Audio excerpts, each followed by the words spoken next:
নমস্কার, আপনারা দেখছেন নিউজ টাইম। আপনাদের সঙ্গে রয়েছে আমি বৃষ্টি। আর শুরুতে যে খবরে চোখ রাখবো, আজ ঝাড়গ্রামে ছিলেন মুখ্যমন্ত্রী মমতা বন্দ্যোপাধ্যায়। সেখান থেকে তিনি ভাষা আন্দোলন করেছেন আজ। আর সেই সভা থেকে দাঁড়িয়ে একাধিক বিষয়ে হুঙ্কার দিয়েছেন মুখ্যমন্ত্রী মমতা বন্দ্যোপাধ্যায়। কোনো অফিসারকে সাসপেন্ড করব না, আইন বলে নোটিশ পাঠিয়েছে কমিশন। রাজ্য সরকারি অফিসারদের ভয় দেখানো হচ্ছে, ভোটার তালিকা থেকে যেন একটাও নাম বাদ না যায়। নির্বাচন কমিশন বিজেপির কৃতদাস, চেয়ারে বসে অমিত শাহ দালালি করা হচ্ছে। অসম থেকে বাংলায় এনআরসির নোটিশ পাঠাচ্ছে কেন? এনআরসির ভয়ে মানুষ আত্মহত্যা করছে, দায় কার? ভোটার লিস্টের নামে বিজেপির পার্টির তালিকা। ঝাড়গ্রাম থেকে হুঙ্কার মুখ্যমন্ত্রী মমতা বন্দ্যোপাধ্যায়ের।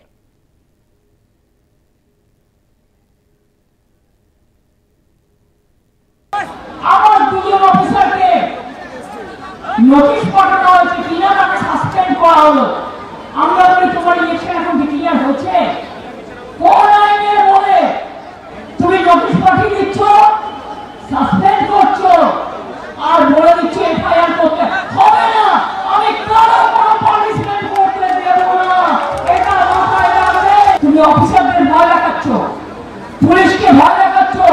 শুনুন, আপনাদের প্রোটেক্ট করার দায়িত্ব আমাদের। আমরা আপনাদের রক্ষা করব জীবন দিয়েও। কোনো চিন্তা করবেন না, কেউ হতাশ হবেন না। 2 মাসের জন্য ইলেকশনে আপনারা আসেন, আবার উঠে চলে যান বসন্তের কোকিলের মতো। এখন ইলেকশনের অনেক দেরি আছে, 8-9 মাস দেরি আছে। এখন থেকে সাসপেন্ড করতে শুরু করছেন। হরিদাস সব বিজেপির বন্ডেড নেবারেরা, বিজেপির বন্ডেড নেবার লজ্জা করে না? তুমি তোমার ক্ষমতা জানো না?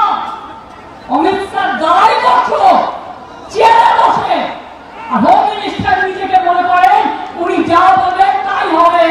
বাবা সাহেব আম্বেদকরের কথা চলবে না, নিঃশ্বাস কথা চলবে না, নজরুলের কথা চলবে না, স্বামীজির কথা চলবে না, নেতাজির কথা চলবে না, রবীন্দ্রনাথের কথা চলবে না। এ বিষয়ে আমরা যোগাযোগ করেছিলাম বিজেপি নেতা রাহুল সিনহার সঙ্গে। মুখ্যমন্ত্রীর এই বক্তব্যের প্রসঙ্গে তিনি কি বলেছেন শোনাবো। মঞ্চে দাঁড়িয়ে গরম গরম কথা অনেক কিছু বলা যায়, বাস্তবটা অন্যরকম। এবং বিষয় হচ্ছে এই দেশটা একটা আইনের ওপর, একটা সাংবিধানিক ধাঁচার ওপরে এই দেশটা চলে। অতএব ইলেকশন কমিশনের কত ক্ষমতা সেটা মমতা ব্যানার্জির আন্দাজ নেই। সেই কারণে উনি এই জাতীয় কথা বলে মানুষকে গরম করতে পারেন, কিন্তু বাস্তবটা একদম বিপরীত। সেই জন্য এর আগে দেখেছেন না, যখন বিভিন্ন জায়গাতে অফিসারদের সরিয়ে দেওয়া হয়েছে, পুলিশ বা সরকারি অফিসারদের পরিবর্তন করা হয়েছে, উনি অনেক বড় বড় কথা বলেছিলেন। শেষ পর্যন্ত পেরেছেন, শেষ পর্যন্ত পারেন। অতএব এইরকম গরম গরম কথা মাঠে ময়দানে বক্তৃতাতে করা যায়, কিন্তু বাস্তবটা অনেক কঠিন। অতএব সেই কারণের জন্য ইলেকশন কমিশনের নির্দেশ মেনে চলতেই হবে। আজ ঝাড়গ্রামে ভাষা আন্দোলনের কর্মসূচি ছিল মুখ্যমন্ত্রী মমতা বন্দ্যোপাধ্যায়। সেখানে সভা থেকে একাধিক ভাষায় কটাক্ষ করেছেন মুখ্যমন্ত্রী মমতা বন্দ্যোপাধ্যায়। তিনি বলছেন কোনো অফিসারকেই সাসপেন্ড করব না। ঝাড়গ্রাম থেকে হুঙ্কার মুখ্যমন্ত্রী মমতা বন্দ্যোপাধ্যায়ের। কোন আইন বলে নোটিশ পাঠিয়েছে কমিশন? রাজ্য সরকারি অফিসারদেরকে ভয় দেখানো হচ্ছে, ভোটার তালিকা থেকে যেন একটাও নাম বাদ না যায়। হুঙ্কার মুখ্যমন্ত্রী মমতা বন্দ্যোপাধ্যায়ের। এ প্রসঙ্গে সিপিএম নেতা শতরূপ ঘোষ, আমরা তার সঙ্গে কথা বলেছিলাম, তিনি কি বলেছেন শুনবো। শুনলে বোঝা যায় উনি বেকার স্টান্টবাজি করছেন। এগুলো করা যায় না। ইলেকশন কমিশন নির্দেশ দেয় যে সরকারি অফিসাররা ইলেকশন কমিশনের ডেপুটেশনে কাজ করবে, তারা মানবে না সেই নির্দেশ, এটা হতে পারে না। যদি তারা সেটা করতে যায় তাহলে তাদের চাকরি যাওয়া থেকে, এমনকি তাদের জেলে যাওয়া থেকে মমতা বন্দ্যোপাধ্যায় কেন, মানে ওনার ঠাকুরদার ক্ষমতা নেই সেই অফিসারদেরকে বাঁচায়।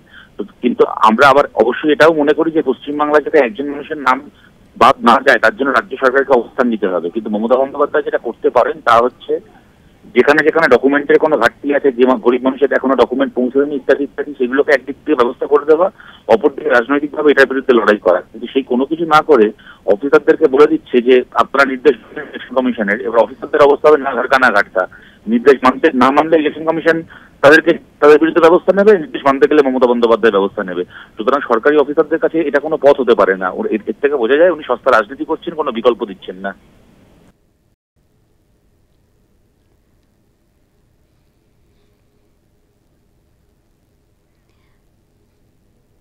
কোনো অফিসারকে সাসপেন্ড করব না, ঝাড়গ্রাম থেকে হুঙ্কার মুখ্যমন্ত্রী মমতা বন্দ্যোপাধ্যায়ের।